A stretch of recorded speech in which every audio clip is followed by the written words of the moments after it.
বেহায়াগিরির কোনো ওষুধ নেই, থাকলে তার বড় কাস্টমার হতো আমাদের রাজ্যের পুলিশ, বা আমরাই হয়তো টাকা টাকা তুলে পুলিশের কাছে ওষুধ দিয়ে এসে বলতাম রাত দিন খাবেন, হ্যাঁ সকাল বিকেল খেয়েও। কেমন কেন বলছি এই কথা? বলছি তো অনেকবারই বলেছি, আজ আবারও বলছি। একদিকে আমাদের রাজ্যের ভারপ্রাপ্ত ডিজিপি পীযূষ পাণ্ডে সুপ্রিম কোর্টে রীতিমতো নাকমুলে কানমুলে ক্ষমা চাইছেন, আরেকদিকে একের পর এক জায়গায় আদালতের তরফ থেকে বলা হচ্ছে আমাদের রাজ্যের পুলিশ, পশ্চিমবঙ্গ পুলিশ কতটা অপদার্থ, তারা কিভাবে কাজ করতে পারছে না, এ কথা পই পই করে বলা হচ্ছে।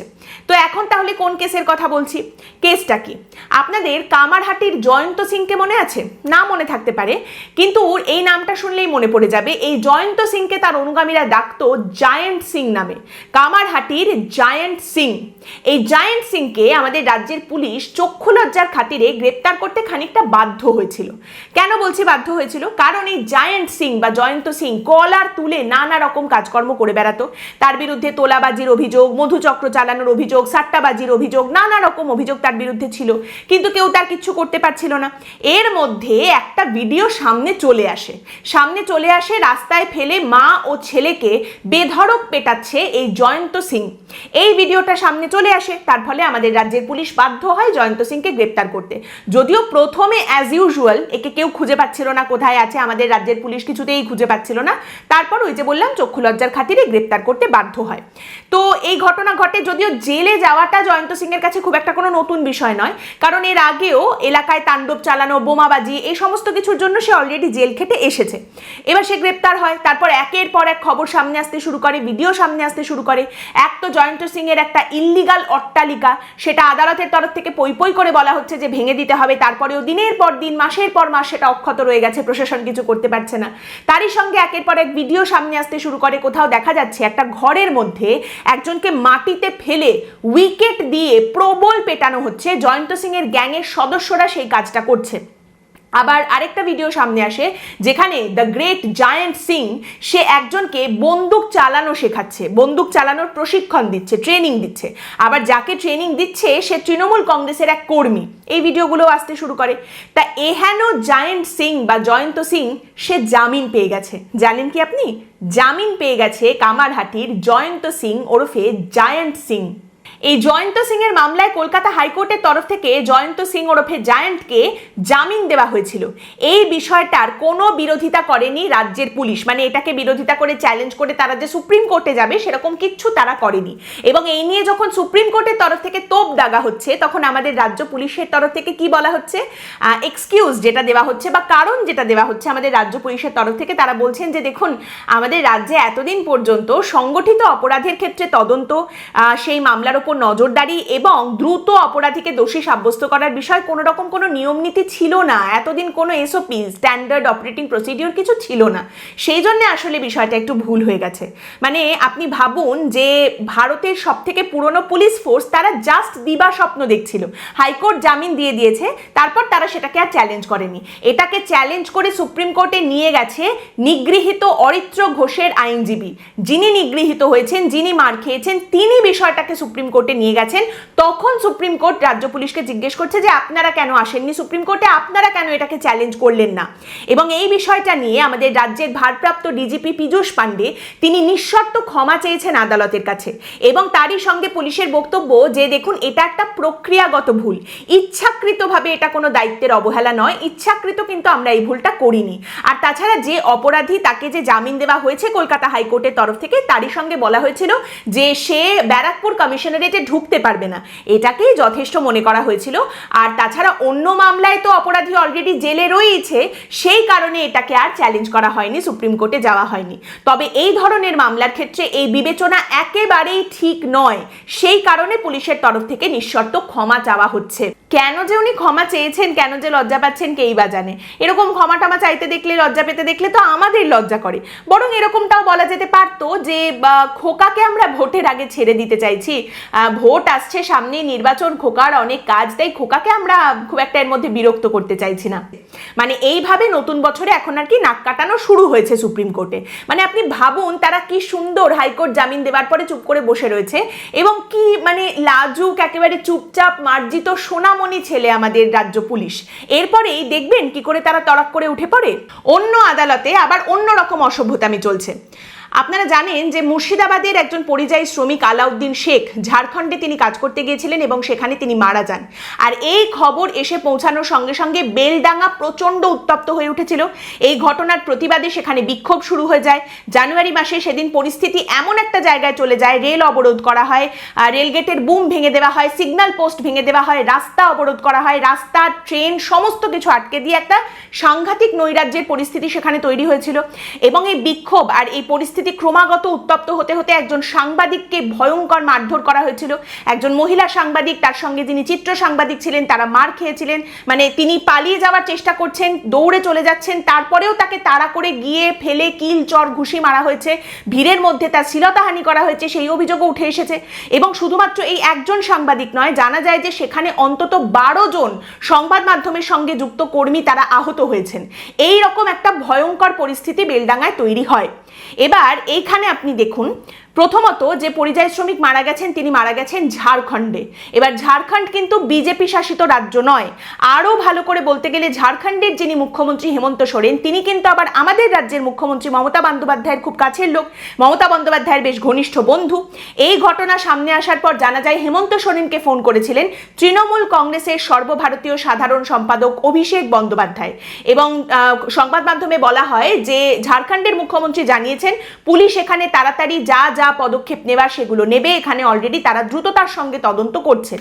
এবং তারপরে পোস্টমর্টেম রিপোর্ট সামনে আসে এবং তার মাধ্যমে এটা খুব পরিষ্কার হয়ে যায় যে কিভাবে এই বেলডাঙ্গায় যে ঘটনা ঘটেছিল সেখানে একটা পরিকল্পিত নাশকতার ষড়যন্ত্র করা হয়েছিল।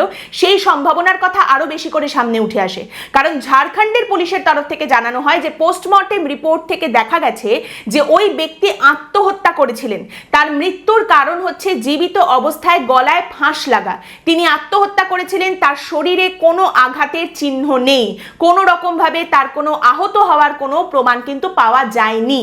তাহলে ওই ব্যক্তি যিনি পরিযায়ী শ্রমিক হিসেবে ঝাড়খণ্ডে কাজ করছিলেন, তিনি সেখানে গণপিটুনিতে মারা গেছেন, এই খবরটা তাহলে ছড়ালো কারা? এইরকম একটা খবর ছড়ানো হলে যে পরিস্থিতি উত্তপ্ত হতে পারে সেটা তো জানা কথা। তাহলে এই খবর ছড়ালো কারা এবং এই পরিস্থিতি উত্তপ্ত করলো কারা? এবার ওই ঘটনার তদন্ত কে করবে? রাজ্য পুলিশের উপরে ভরসাতে একেবারে তলানিতে গিয়ে ঠেকেছে আদালতে। অতএব এই তদন্তের ভার চলে যায় এনআইএ এর হাতে। এইবার এইখানে আবার দেখুন, যখন এনআইএ কে তদন্তের ভার দেওয়া হচ্ছে, সেটাকে চ্যালেঞ্জ করে কিন্তু আমাদের রাজ্য সরকার সুপ্রিম কোর্টে চলে গিয়েছিল যে কেন এনআইএ তদন্ত করবে, কেন আমাদের রাজ্যের পুলিশ তদন্ত করবে না। এইখানে কিন্তু আমাদের রাজ্য পুলিশের মনে হয়নি যে আচ্ছা ঠিক আছে, হাইকোর্ট যখন বলেই দিয়েছে এনআইএ তদন্ত হবে তখন আমরা আর চ্যালেঞ্জ করব না। এখানে কিন্তু মনে হয়নি। এখানে কিন্তু আমাদের রাজ্য সরকার এবং রাজ্যের পুলিশ ঠিক এনআইএ তদন্তের বিরোধিতা করে সুপ্রিম কোর্টে চলে গেছে। সেখানে কোনো প্রক্রিয়াগত ভুল, কোনো রকম কোনো গন্ডগোল কিন্তু হয়নি। এরপরে শুরু হয় আরেক ধরনের অসভ্যতামি। মুর্শিদাবাদের এই অশান্তির ঘটনায় যাদের গ্রেপ্তার হয়েছে, প্রথমে কথা ছিল কলকাতার বিচার ভবনে তাদের প্রডিউস করতে হবে, কোর্টে পেশ করতে হবে, কিন্তু তাদের কোর্টে পেশ করা যায়নি। কেন করা যায়নি? কারণ পুলিশ নিরাপত্তা দিতে পারছে না। রাজ্য পুলিশ যে জেলে ওই অভিযুক্তরা রয়েছেন, সেই জেলের সুপার বলছেন যে আমি তো এসকর্ট চেয়েছিলাম, আমি তো গাড়ি চেয়েছিলাম যাতে নিরাপত্তা দিয়ে এদেরকে কলকাতার বিচারপতির সামনে নিয়ে যাওয়া যায়, কলকাতার বিচার ভবনে নিয়ে যাওয়া যায়, কিন্তু সেরকম এসকর্ট আমি কিছু পাইনি, পুলিশি নিরাপত্তার ব্যবস্থা করা যায়নি, গাড়ির ব্যবস্থা করা যায়নি, তাই আমরা কোর্টে পেশ করতে পারছি না। এই রাজ্যের পুলিশ নিরাপত্তা দিয়ে অভিযুক্তদের কোর্টে প্রডিউস করতে পারছে না, সেই কারণে কোর্টে তাদের নিয়ে যাওয়া হয়নি। এবার এখানে আদালতের তরফ থেকে তখন এনআইএ কে প্রশ্ন করা হয়, বিচারপতি প্রশ্ন করেন যে তার মানে আপনি বলতে চাইছেন যে স্থানীয় পুলিশের অসহযোগিতায় এই অভিযুক্তদের কোর্টে প্রডিউস করা যায়নি? এনআইএ এর তরফ থেকে উত্তর দেওয়া হয় আজ্ঞে হ্যাঁ। এবং তারই সঙ্গে এনআইএ এর তরফ থেকে আদালতে জানানো হয় যে দেখুন, প্রথমত এই তো কোর্টে প্রডিউস করা গেল না, দ্বিতীয়ত তদন্তকারী অফিসার তদন্তের কিছুই করতে পারছেন না, কেস ডায়েরি ছাড়া আমরা মুভ করতে পারছি না, কেস ডায়েরি এনআইএ কে দেওয়া হয়নি। এইখানে আবার সেই একই রকম রাজ্যের তরফ থেকে অসহযোগিতা, রাজ্য পুলিশের তরফ থেকে অসহযোগিতা। একদিকে তারা অপরাধীদের পুলিশি নিরাপত্তা দিয়ে কোর্টে প্রডিউস করতে পারবেন না, আরেকদিকে তারা কেস ডায়েরি দেবেন না এনআইএ কে। এবং এইখানে বিচারপতি রীতিমতো বিরক্ত হয়ে রাজ্য পুলিশের উদ্দেশ্যে বলেন যে আপনারা কেস ডায়েরিটা দিচ্ছেন না কেন? কেস ডায়েরি নিয়ে কি এনআইএ পালিয়ে যাবে? মানে এখানে সত্যি আর কি বলা যেতে পারে, আর কি বা বলা যাবে? এইখানেই আরেকটা কথা আপনাদের মনে করিয়ে দিয়ে, আমাদের রাজ্যে কিন্তু কোনো স্থায়ী ডিজিপি নেই। এর আগে যিনি ছিলেন তিনিও ভারপ্রাপ্ত, বর্তমানে যিনি রয়েছেন তিনিও ভারপ্রাপ্ত। আগে ছিলেন রাজীব কুমার, ভারপ্রাপ্ত ডিজিপি।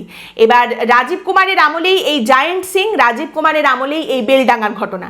এবার রাজীব কুমারের সঙ্গে আমাদের রাজ্যের মুখ্যমন্ত্রী বা পুলিশ মন্ত্রীর কি ধরনের সম্পর্ক এবং তারা একে অপরের জন্য কি কি করেছেন সেগুলো তো আলাদা করে অবশ্যই আর বলার দরকার নেই। এবং এখন নতুন যিনি এসেছেন তিনিও একজন ভারপ্রাপ্ত ডিজিপি। এবার আপনি যদি কোথাও গিয়ে এটা আশা করে থাকেন যে ডিজিপি বদল হয়েছে, রাজীব কুমার চলে গেছেন, নতুন একজন এসেছেন, ডিজিপি বদলের ফলে আমাদের রাজ্যের পরিস্থিতিতে পুলিশ প্রশাসনের ক্ষেত্রে কোথাও কিছু একটু বদল আসবে, এক চিলতে বদলও আসতে পারে, এমনটা যদি আপনি ভেবে থাকেন তাহলে এই রাজ্যের নাগরিক হিসেবে সেটা আপনার লজ্জার কারণ। আপনি ভুল ভেবেছেন, মানে আপনি এখনো পর্যন্ত আমাদের রাজ্যকে, এখানকার নাগরিকদের, এখানকার প্রশাসনকে তার মানে চিনতেই পারেননি, সেই কারণে আপনার লজ্জা পাওয়া উচিত। বর্তমানে ভারপ্রাপ্ত যিনি রয়েছেন তিনিও কোথাও কোনো রকম কসুর রাখতে চাইছেন না।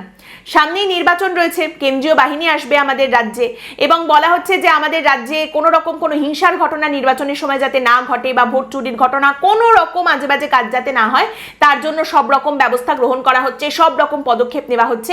এবং এই যে পদক্ষেপগুলো নেওয়া হচ্ছে তারই একটা অংশ হচ্ছে রাজ্য পুলিশ। কারণ রাজ্য পুলিশের ওপরেই এই দায়িত্বটা থাকে যে কতজন অপরাধী, তারা কে কে বাইরে রয়েছে, কে কে জেলে রয়েছে, দাঙ্গাবাজ কারা রয়েছে, তাদের কি এখন অবস্থান, সমস্ত কিছু সম্পর্কে নির্বাচন কমিশনকে অবগত করা, সেগুলো দেখে রাখা, কোথাও কোনো ঝামেলা হলে, কোনো হিংসার পরিস্থিতি তৈরি হলে তাড়াতাড়ি সেখানে নিজেরা পৌঁছানো, কেন্দ্রীয় বাহিনীকে সেখানে নিয়ে যাওয়া, র্যাপিড অ্যাকশনের একটা পরিস্থিতি তৈরি করা, রাস্তা ক্লিয়ার করা, রাস্তা চিনিয়ে কেন্দ্রীয় বাহিনীকে সেখানে নিয়ে যাওয়া, যাতে সবকিছু আটকানো যায়। আগের বার নির্বাচনের সময় অভিযোগ উঠে এসেছিল যে রাজ্য পুলিশের তরফ থেকে চূড়ান্ত অসহযোগিতা করা হয়েছে, কেন্দ্রীয় বাহিনীকে সঠিক রাস্তা দেখিয়ে নিয়ে যাওয়া, এই সমস্তগুলো করা হয়নি, বরং কেন্দ্রীয় বাহিনীকে যেখানে যতটা পেরেছেন তারা আটকে আটকে রেখেছেন, কেন্দ্রীভূত করে রেখেছেন। এবারে তাহলে কি হবে? দেখুন, অসভ্যতা আমি সময়ের সঙ্গে সঙ্গে বাড়ে। এখন প্রশ্ন একটাই বা চিন্তা একটাই যে অলরেডি যে ধরনের নিদর্শন দেখতে পাওয়া যাচ্ছে তাতে এবারের ভোটেও না এই একই ঘটনা ঘটে এবং ভোটের পরে আবার সেই একই অভিযোগ উঠে আসে। আজকের পর্ব এখানেই শেষ করছি। আপনাদের মতামত অবশ্যই জানাবেন। পরের দিন দেখা হবে অন্য একটি বিষয় নিয়ে আলোচনায়। ভালো থাকবেন।